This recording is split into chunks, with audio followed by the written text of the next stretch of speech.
Hey everybody, and welcome back to another Max Velocity weather forecast. And in today's forecast, we'll be breaking down a huge storm that is going to bring even more severe weather to the United States today from areas like the Ohio Valley and the Great Lakes region back into the southeast, and this includes the threat of damaging winds and even a couple of tornadoes. In addition to this, we have another large storm that'll be coming to the United States next week, and that storm will also bring a threat of severe weather to parts of the country, in addition to a lot more rainfall and maybe even a little bit more snow. I'll be giving you the latest breakdown on everything that you need to know in this forecast, and let's begin with the infrared imagery across the United States. This is actually from earlier this morning, and I want to show this because it gives you a good idea of what this large storm is doing and what it has done already. Notice all the thunderstorm activity on the infrared imagery back over in areas anywhere from Tennessee back into Mississippi and Alabama. That is where a lot of the severe weather happened last night. We actually did have a couple of tornado warnings yesterday,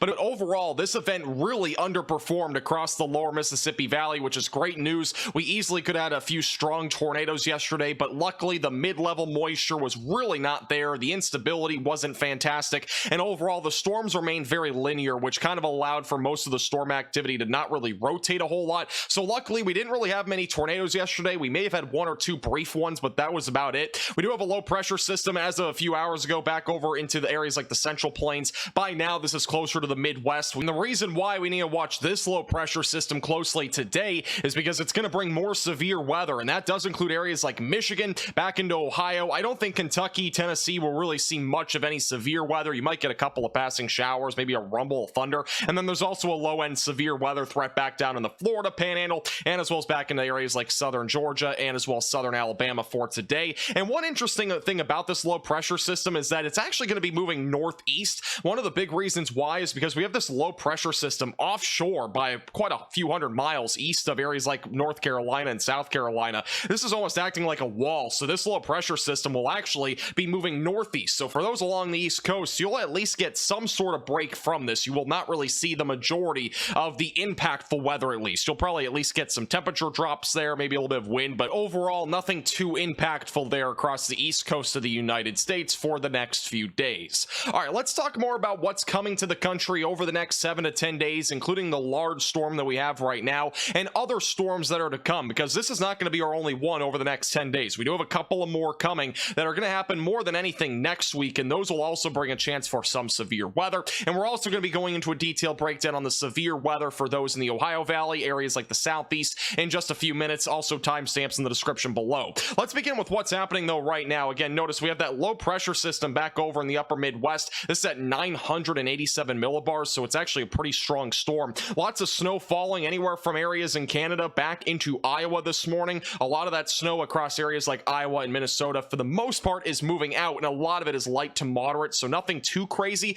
but there might be some reduced visibility, so take it slow on the roadways this morning. Back down in the southeast, that is where some showers and thunderstorms are still ongoing right now. Those will continue through about the early afternoon before that winds down, and eventually we're going to be dealing with an isolated tornado risk across areas like Indiana, Ohio, and even back into Michigan, which is kind of rare for this time of the year. Even being in late March, we do not see this very often. So I have a tornado action plan in place. We'll be going over the specific areas here in just a moment. By the time we go into this evening into tomorrow morning, that snow is for the most part out of the country. The only exception is northern Minnesota. We'll be dealing with some showers across the East Coast, but most of that activity will remain scattered. As we go into late Wednesday into Thursday, more showers and storms will be possible right along the East Coast, and we will have a redevelopment of a low pressure system right along the East Coast as we go into Thursday. Believe it or not, this is actually going to bring a lot of rainfall to areas like eastern North Carolina and even Virginia, and as well as back into New England. By the time we go into Thursday into Friday, this finally moves offshore, and if we were in January, this would probably be a nor'easter, but we're not in January, so you're not going to get any snow out of this if you're in the Northeast, unfortunately. But once we go into Saturday into Sunday, things dry out for most of the country, but we are going to have to watch for another storm that'll develop across the Central Plains by about Sunday and Monday of next week. And what's interesting about this particular storm early next week, around Monday and Tuesday, is that this will actually be going from obviously west to east. That's pretty typical, but what's interesting is that this is going to be stretched pretty substantially west to east, so we're going to be dealing with snow back over in the Rocky Mountains. On the flip side of things, there will be some showers and thunderstorms across the Ohio Valley. We might even get a little bit of severe weather up here as far north as Ohio, Kentucky, Indiana, maybe even Pennsylvania as we go into late Monday into Tuesday. Tuesday. Definitely something that'll be interesting to watch for. The thing is that this is still long term. We're still talking 6 to 7 days out, and things could easily change on this. Even notice as we go into Tuesday, it shows snow in the northeast. That remains uncertain, but with that being said, there is going to at least be some low-level chance right now of some snow across areas anywhere from Wisconsin back into areas like northern New England as we go closer to the beginning of April. And then we'll also be watching for more showers and thunderstorms across the southern tier of the country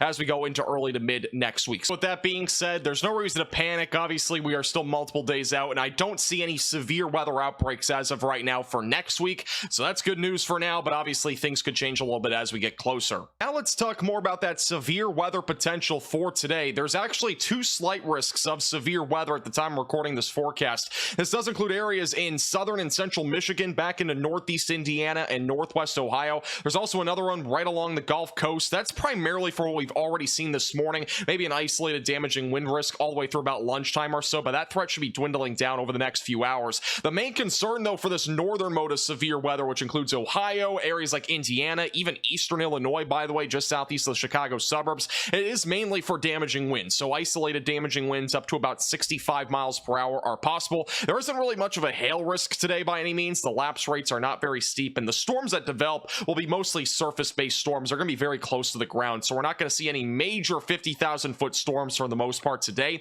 With all this being said, though, there is actually a tornado risk because of how much wind shear we have. There is a low tornado risk across areas in central and southern Michigan, back into northeast Indiana and northwest Ohio. I am possibly going to be going live for this today, so make sure that you're subscribed to the channel and click the bell icon down below so you're notified if and when we do go live. Here's what the moisture looks like for today, and this was an issue that we had the other day back over in Oklahoma and Texas when we had that severe weather event back on Sunday. We had a couple of tornadoes, but the moisture was a big issue in terms of that event, and it's going to be another issue in this event as well. Dew points are really going to be hovering around about 55 degrees Fahrenheit, which should just be enough for an isolated tornado or two in these areas, but any tornadoes that happen, I think, will be on the brief side of things. It's going to be very similar, I think, to what we just saw a couple of days ago back over in the central and southern plains. Tornado parameter values are not overly high either. They're anywhere from about 0.1 to maybe like 0.7 or 0.8. It's pretty low pretty much overall. Any values lower than 1 basically mean it's a low to very low threat of tornadoes. If we get over 1, that's when we start to get a little bit more worried about that, but I'm not even seeing that here across areas in the Ohio Valley. Or once again, I'm not that concerned about the tornado risk, but you should have a tornado action plan in place just in case, and also have multiple ways to receive alerts. And again, we'll probably be going live for this later today, so make sure that you're subscribed to the channel.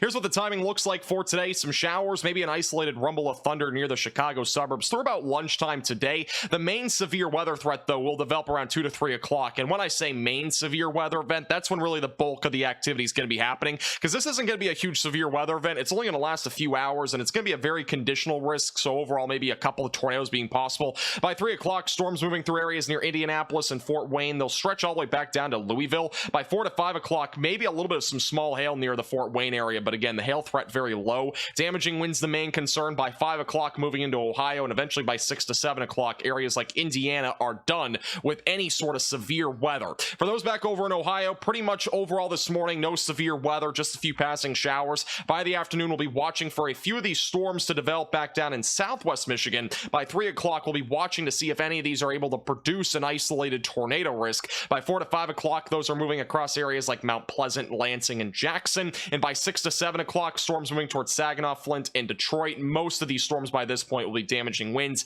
maybe a brief embedded tornado, but overall, again, the risk is going to be very low at this point. For those in Ohio, overall, severe weather is not going to happen until this evening, so around 6 o'clock or so. Western Ohio, be mindful, an isolated tornado and also some isolated damaging winds possible. By 9 to 10 o'clock, this is mostly just showers. We're not really going to be talking about much severe weather out of that by then. And for those in the southeast, storms will continue this morning. This is right about now, about 11 to 12 o'clock. We're going to have storms moving across areas in the Florida Panhandle, and eventually, as we go later into the afternoon, most of those storms are non-severe, but any severe storms that are left over between about lunchtime to 6 o'clock in the evening are mainly going to be damaging wind producers. Thank you so much for watching. Make sure to hit the like button down below and subscribe if you've not already.